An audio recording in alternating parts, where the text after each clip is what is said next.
மகர ராசி நேயர்களே, உங்கள் ஃபோனில் இந்த வீடியோ இப்போ வந்திருக்குன்னா அது வெறும் தற்செயல் கிடையாதுங்க. உங்களுக்கு ஒரு பெரிய சம்பவம் நடக்க போகுது அப்படிங்கிறதுக்கான ஒரு அறிகுறி தான் இது. இதுவரைக்கும் உங்கள் வாழ்க்கையில் எல்லாமே விளையாட்டாக போயிட்டு இருந்திருக்கலாம். ஆனால் இனிமேல் நிலைமை மாறப்போகுதுங்க. பிரச்சனைகள்லேருந்து உங்களுக்கு ஒரு பெரிய விடுதலை கிடைக்க போகுதுன்னு ஒரு பக்கம் சந்தோஷப்பட்டாலும் இன்னொரு பக்கம் ஒரு பெரிய ஆபத்தும் காத்துக்கிட்டு இருக்கு. ஆமாங்க, உங்களுக்கே தெரியாத நீங்கள் எதிர்பார்க்காத ஒரு நபரால் நடக்கக்கூடாதது எல்லாம் நடக்க போகுது. அந்த நபரை சமாளிக்க ஒரே ஒரு வழிதான் இருக்கு. அதை சொல்றதுக்கு முன்னாடி உங்க மேலே இருக்கிற அந்த திருஷ்டியும் கெட்ட சக்தியும் விலகணும்னா உங்க குலதெய்வத்தோட பேரை கீழே கமெண்ட்ல சொல்லுங்க. குலதெய்வத்தோட பேரை உச்சரிக்கும் போதே அந்த அரண் உங்களை சுற்றி உருவாக ஆரம்பிக்கும். கமெண்ட் செஞ்ச கையோட நம்ம சேனலை சப்ஸ்கிரைப் பண்ணிட்டு பெல் பட்டன் கொடுத்து ஆல் அப்படிங்கிற ஆப்ஷனையும் தேர்ந்தெடுத்து வைங்க. வாங்க வீடியோக்குள்ள போலாம். மகர ராசி அன்பர்களே, அனைவருக்கும் வணக்கம். உங்கள் வாழ்க்கையில் நீங்கள் இதுவரை பார்த்திராத ஒரு மிகப்பெரிய திருப்புமுனை அரங்கேற போகிறது. வருகின்ற நாட்கள் சாதாரண நாட்கள் அல்ல. உங்கள் தலையெழுத்தையே மாற்றப்போகும் சக்தி வாய்ந்த நாட்கள். ஆனால் அதே சமயம் உங்களுக்கு ஒரு பெரிய ஆபத்தும் காத்திருக்கிறது. அந்த 4 நபர்கள் யார்? நீங்கள் ஏன் உஷாராக இருக்க வேண்டும் என்பதை இந்த வீடியோவில் முழுமையாக பார்ப்போம். மகர ராசி மண்டலத்தின் 10வது வீடாக அமையும். இந்த ராசி காலபுருஷ தத்துவப்படி கர்ம வினைகளை தீர்மானிக்கும் மிக முக்கியமான இடமாகும். மகர ராசியில் பிறந்த நீங்கள் ஏன் எப்போதும் ஒருவித போராட்டத்துடனும் மற்றவர்கள் படாத கஷ்டத்தையும் அனுபவிக்கிறீர்கள் என்று எப்போதாவது யோசித்தது உண்டா? இதற்கு பின்னால் உங்கள் முற்பிறவியின் ஆழமான ரகசியங்கள் புதைந்து கிடக்கின்றன. உங்கள் கடந்த கால பிறவியில் நீங்கள் மிகப்பெரிய அதிகாரம் கொண்ட பதவியிலோ அல்லது ஒரு கூட்டத்தை வழிநடத்தும் பொறுப்பிலோ இருந்திருக்க வாய்ப்புகள் அதிகம். அந்த பிறவியில் நீங்கள் செய்த சில கடுமையான முடிவுகள் அல்லது அதிகாரத்தால் ஏற்பட்ட சில கர்ம வினைகளை தீர்ப்பதற்காகவே இந்த பிறவியில் நீங்கள் சனி பகவானின் ஆதிக்கத்தின் கீழ் பிறந்திருக்கிறீர்கள். முற்பிறவியில் நீங்கள் மற்றவர்கள் மீது காட்டிய ஆதிக்கம் அல்லது சிலரை அலட்சியப்படுத்திய விதம் இந்த பிறவியில் உங்களுக்கு தனிமையையும் எதற்கும் தாமதமான வெற்றிகளையும் தந்து கொண்டிருக்கிறது. குறிப்பாக மகர ராசிக்காரர்கள் இந்த பிறவியில் எப்போதும் ஒருவித குற்ற உணர்ச்சியுடனும் அல்லது எதையோ சாதிக்க வேண்டும் என்கின்ற தாக்கத்துடனும் அழிவதற்கு காரணம் முற்பிறவியில் முடிக்கப்படாமல் போன சில கடமைகள் தான். நீங்கள் கடந்த கால பிறவியில் நேர்மையற்ற முறையில் எதையாவது அடைந்திருந்தால் இந்த பிறவியில் உழைப்பிற்கேற்ற பலன் கிடைக்காமல் தவிப்பீர்கள். ஆனால் நீங்கள் தர்மத்தின் வழி நடந்திருந்தால் இந்த பிறவியின் தொடக்கத்தில் கஷ்டங்கள் இருந்தாலும் நடுத்தர வயதுக்கு பிறகு ராஜராஜ வாழ்க்கை உங்களை தேடி வரும். உங்கள் முற்பிறவியில் நீங்கள் உறவுகளுக்கு கொடுத்த முக்கியத்துவத்தை விட அந்தஸ்திற்கும் பெயருக்கும் கொடுத்த முக்கியத்துவம் அதிகமாக இருந்திருக்கலாம். அதன் விளைவாகவே இந்த பிறவியில் நீங்கள் உண்மையான பாசத்திற்காக ஏங்கியதும் பல முறை உதவி செய்வதற்குள்ளேயே முதுகில் குத்தப்படுவதும் நிகழ்கிறது. உங்கள் ஜாதகத்தில் ராகு மற்றும் கேதுவின் நிலையை பொறுத்து உங்கள் முற்பிறவியில் நீங்கள் செய்த புண்ணியங்கள் இந்த பிறவியில் உங்களுக்கு திடீர் அதிர்ஷ்டங்களை கொடுக்கும். ஆனால் இப்போது வரப்போகும் நாட்கள் உங்கள் கடந்த கால பிறவியின் பாவங்களுக்கான தண்டனையை குறைத்து நற்பலன்களை வழங்கப் போகும் ஒரு காலச்சக்கரமாகும். நீங்கள் கடந்த காலத்தில் இழந்த கௌரவத்தையும் செல்வாக்கையும் மீட்டெடுக்க இதுவே சரியான தருணம். நீங்கள் செய்ய வேண்டியதா ஒன்றுதான். கடந்த கால தவறுகளை எண்ணி வருந்தாமல் இனி வரும் காலங்களில் நேர்மையாகவும் உழைப்பின் மீதான நம்பிக்கையுடனும் இருக்க வேண்டும். யாரெல்லாம் உங்களை ஏளனமாக பார்த்தார்களோ அவர்களே வியந்து பார்க்கும் அளவிற்கு ஒரு மிகப்பெரிய மாற்றம் உங்கள் வாழ்க்கையில் நிகழப்போகிறது. உங்கள் கர்ம வினைகள் அனைத்தும் கரைந்து ஒரு புதிய தொடக்கத்திற்கான வாசல் திறக்கப்படும் நேரம் இது. இனி வரக்கூடிய நாட்களில் இந்த மாற்றத்தை நீங்கள் முழு மனதுடன் ஏற்றுக்கொண்டு பேராசைப்படாமல் நிதானமாக செயல்பட்டால் முற்பிறவியின் சாபங்கள் நீங்கி புண்ணியங்கள் உங்கள் வாழ்வை ஒளிரச் செய்யும். வாழ்க்கை என்பது ஒரு வட்டம். நீங்கள் எதை விதைத்தீர்களோ அதையே அறுவடை செய்கிறீர்கள். இப்போது நீங்கள் அறுவடை செய்ய போவது உங்கள் கடந்த கால பிறவியின் நல்ல விஷயங்களைத்தான். எனவே இனி இந்த 5 நிமிட உரையின் சாரம்சத்தை உள்வாங்கிக் கொண்டு வரும் நாட்களை துணிச்சலுடன் எதிர்கொள்ளுங்கள். வெற்றி உங்கள் பக்கம்தான். மகர ராசி மண்டலத்தில் பிறந்த அன்பர்களே, விதியின் ஆட்டமும் கிரகங்களின் சுழற்சியும் இப்போது ஒரு மிக முக்கியமான புள்ளியில் வந்து நிற்கின்றன. தற்போது உங்கள் ராசிநாதனான சனி பகவான் இருக்கும் நிலை மற்றும் குரு பகவானின் பார்வை பலன் ஆகியவை உங்கள் வாழ்வின் அடுத்த 10 ஆண்டுகளை தீர்மானிக்கப் போகின்றன. குறிப்பாக இனி வரக்கூடிய நாட்களில் நிகழப்போகும் கிரக பெயர்ச்சிகள் உங்கள் ஜாதகத்தில் உறங்கி கிடக்கும் யோகங்களை தட்டி எழுப்ப போகின்றன. இதுவரை நீங்கள் அனுபவித்த சோதனைகள் அனைத்தும் ஒரு முடிவுக்கு வந்து சாதனைகளுக்கான கதவுகள் திறக்கப்படும் ஒரு உன்னதமான காலகட்டம் இது. பொருளாதார ரீதியாக பார்த்தால் கடந்த சில காலங்களாகவே உங்கள் கையில் பணம் வந்தாலும் அது வந்த வேகத்திலேயே மறைந்துவிடும் நிலை நீடித்தது. சேமிப்பு என்பது உங்களுக்கு காணல் நீராகவே இருந்தது. ஆனால் இப்போது நிலவும் கிரக மாற்றங்கள் உங்கள் தன வரவை அதிகரிக்க செய்யும். வராத கடன்கள் வசூலாகும். நீண்ட நாட்களாக தடைபட்டிருந்த பூர்வீக சொத்து விவகாரங்கள் உங்களுக்கு சாதகமாக முடியும். ஆனால் இங்கேயே நீங்கள் எச்சரிக்கையாக இருக்க வேண்டும். உங்கள் பொருளாதார முன்னேற்றத்தை கண்டு உங்கள் நிழல் போலவே உங்களை பின்தொடரும் சில பொறாமை கண்கள் உங்கள் மீது விழுந்துள்ளன. நீங்கள் வாங்கிய புதிய பொருட்கள் அல்லது உங்களின் லாபத்தை பற்றி யாரிடமும் தற்பெருமையாக பேசாதீர்கள். அதுவே உங்களுக்கு திருஷ்டியாக மாறி உங்கள் முன்னேற்றத்தை தடுத்து நிறுத்தும். உத்தியோகம் மற்றும் தொழில் துறையில் இருப்பவர்களுக்கு இது ஒரு பொற்காலமாக அமைய போகிறது. மேல் அதிகாரிகளின் கெடுபிடிகளால் மன உளைச்சலுக்கு ஆளானவர்களுக்கு இப்போது ஒரு நிம்மதி கிடைக்கும். உங்கள் கடின உழைப்பிற்கேற்ற அங்கீகாரம் ஏதோ ஒரு வகையில் உங்களை தேடி வரும். புதிய வேலை தேடுபவர்களுக்கு அவர்களின் தகுதிக்கு மீறிய ஒரு நல்ல வாய்ப்பு கிட்டும். ஆனால் நீங்கள் பணி புரியும் இடத்தில் உங்களின் இடத்தை பிடிக்க துடிக்கும் ஒரு நபர் மறைமுகமாக உங்களுக்கு எதிராக சூழ்ச்சி செய்யலாம். அவர் உங்களைப் போலவே இனிமையாக பேசுபவராக இருப்பார். அவரிடம் உங்கள் தொழில் ரகசியங்களை ஒருபோதும் பகிர்ந்து கொள்ளாதீர்கள். குடும்ப உறவுகளை பொறுத்தவரை கணவன் மனைவிக்கிடையே இருந்த மனக்கசப்புகள் நீங்கி நெருக்கம் அதிகரிக்கும்.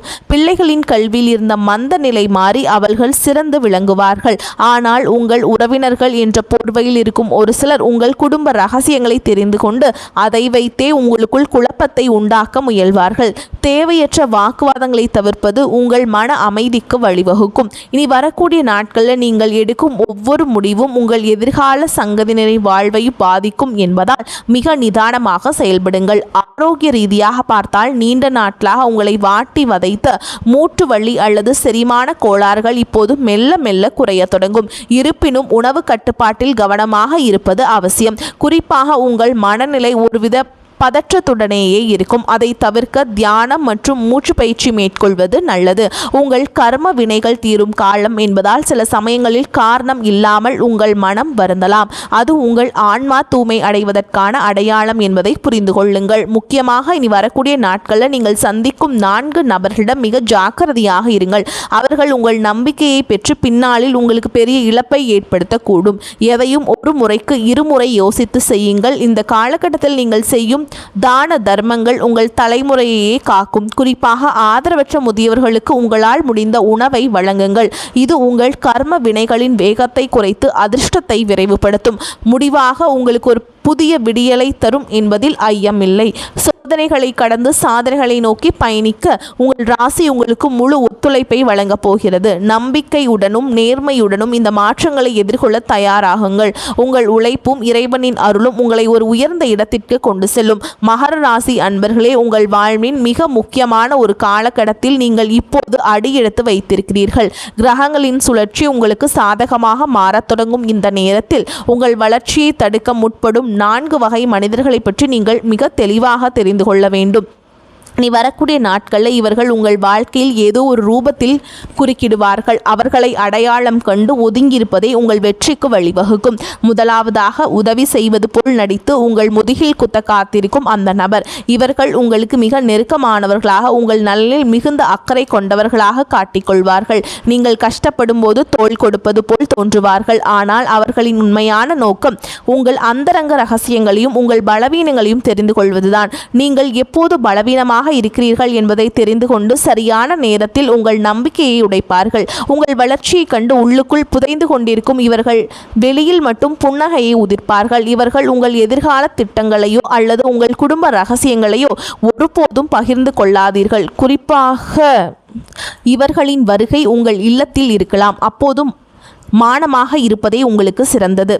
இரண்டாவதாக, பண விஷயத்தில் உங்களுக்கு ஆசை காட்டி உங்களை வீழ்த்த துடிப்பார்கள். குறைந்த முதலீட்டில் குறுகிய காலத்தில் கோடீஸ்வரன் ஆகலாம் என்று புதிய திட்டங்களோடு உங்களை அணுகுவார்கள். மகர ராசிக்காரர்களுக்கு இயல்பிலேயே கடின உழைப்பின் மீது நம்பிக்கை இருந்தாலும் கிரகங்களின் தசாபுத்தியால் சில நேரங்களில் குறுக்கு வழியில் செல்லலாமா என்கின்ற எண்ணம் தோன்றலாம். அதை தான் இவர்கள் பயன்படுத்தி கொள்வார்கள். பங்குச்சந்தை, புதிய தொழில் முதலீடு அல்லது கமிஷன் அடிப்படையில் பெரும் தொகை தருவதாக இவர்கள் சொல்லும் வார்த்தைகளை நம்பாதீர்கள். இந்த நாட்களில் நீங்கள் யாருக்கும் கடன் கொடுக்கக்கூடாது. அதே சமயம் யாருக்காகவும் ஜாமீன் கையெழுத்து போடக்கூடாது. உங்கள் உழைப்பால் வந்த பணத்தை பாதுகாப்பாக வைத்திருங்கள். பேராசை காட்டும் இவர்களிடமிருந்து விலகி இருப்பதே உங்கள் பொருளாதார சரிவை தடுக்கும். மூன்றாவதாக, பல ஆண்டுகள் தொடர்பில்லாமல் இருந்துவிட்டு திடீரென்று உங்களை தேடி வரும் பழைய நண்பர்கள் அல்லது உறவினர்கள். நீங்கள் ஒரு காலத்தில் கஷ்டப்பட்ட போது உங்களை திரும்பி பார்க்காத இவர்கள் இப்போது உங்கள் முன்னேற்றத்தை பார்த்து உங்கள் கையில் பணப்புழக்கம் அதிகரிப்பதை கேள்விப்பட்டும் தேடி வருவார்கள். பழைய பாசத்தை பொழிவது போல் நடித்து உங்கள் தற்போதைய நிலையை பற்றி துருவி துருவி விசாரிப்பார்கள். இவர்களின் உண்மையான நோக்கம் உங்கள் வெற்றியின் ரகசியத்தை தெரிந்து கொள்வதும் முடிந்தால் உங்கள் பெயரை கெடுப்பதும் தான். உங்கள் வளர்ச்சியை பார்த்து இவர்களால் தாங்கிக் கொள்ள முடியாது. இவர்கள் உங்கள் வீட்டிற்கு வந்து சென்றாலே ஒரு விதமான எதிர்மறை ஆற்றல் நிலவுவதை நீங்கள் உணரலாம்.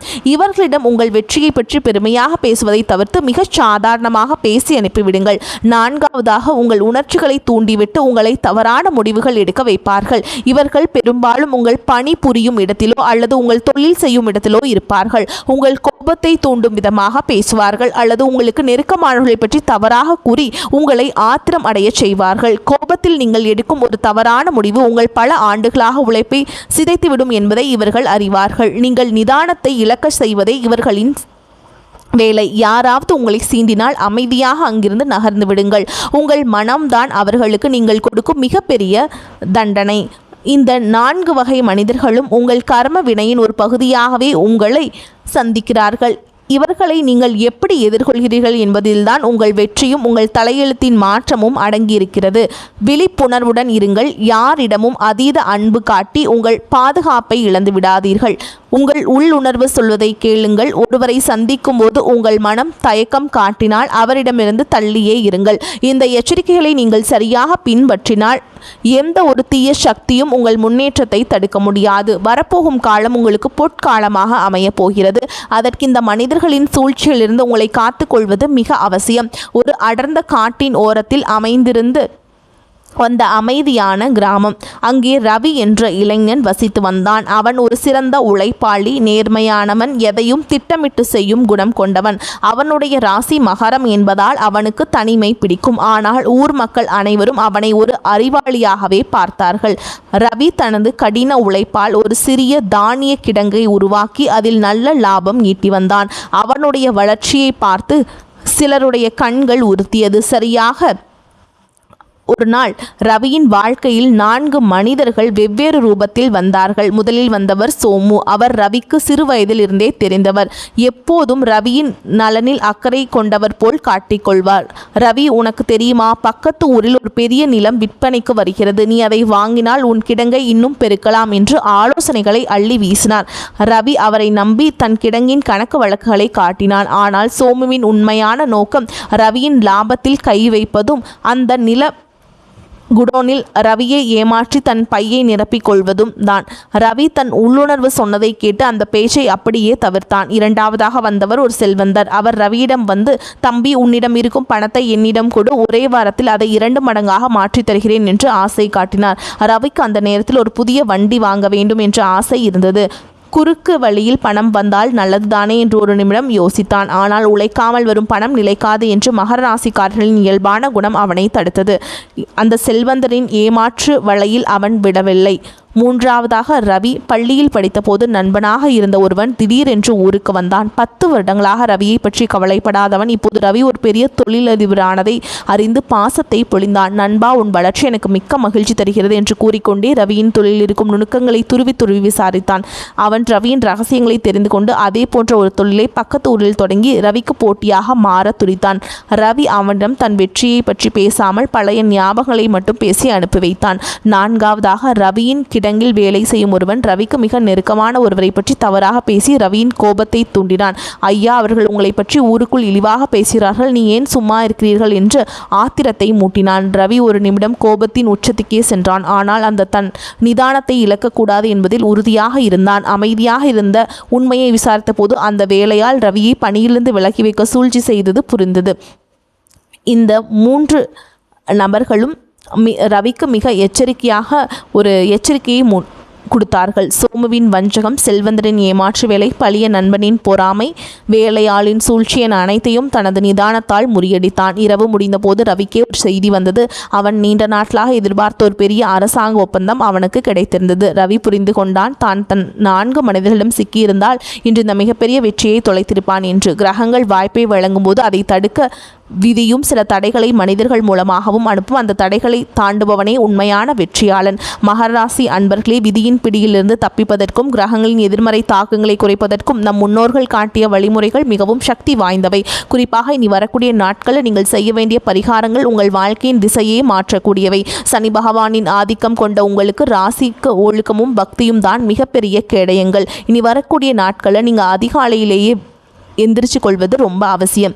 சூரிய உதயத்திற்கு முன்பே நீராடி தூய்மையான ஆடை அணிந்து உங்கள் குலதெய்வத்தை மனதார வேண்டிக் கொள்ளுங்கள். முதன்மையாக பரிகாரமாக இது உங்கள் இல்லத்திற்கு அருகில் இருக்கும் பழமையான சனீஸ்வரர் கோவிலுக்கு செல்லுங்கள். அங்கே இரும்பு அகல் விளக்கில் கருப்பு எள் மூட்டையிட்டு நல்லெண்ணெய் ஊற்றி தீபம் ஏற்றுங்கள். சனி பகவான் மந்தகாரகன் என்பதால் மெதுவாக எரியும் அந்த தீபம் உங்கள் வாழ்வில் இருக்கும் இருளை மெல்ல மெல்ல விளக்கும். அதே சமயம் ஓம் சனீஸ்வராய நமக என்ற மந்திரத்தை நீங்கள் 9 முறை சொல்லுங்க. இது உங்கள் முற்பிறவி கர்ம வினைகளை குறைத்து உங்களுக்கு ஆபத்திலிருந்து தடுத்து உங்களை ஒரு நல்வழிப்படுத்தும். வரக்கூடிய வாய்ப்புகளை நீங்கள் தவற விட்டுறாதீங்க, கெட்டியாக பிடிச்சிக்கோங்க. இந்த பரிகாரங்களை கட்டாயமாக செய்யுங்க. வாழ்த்துக்கள். வாழ்க வளமோடு நலமோடு. நன்றி, வணக்கம்.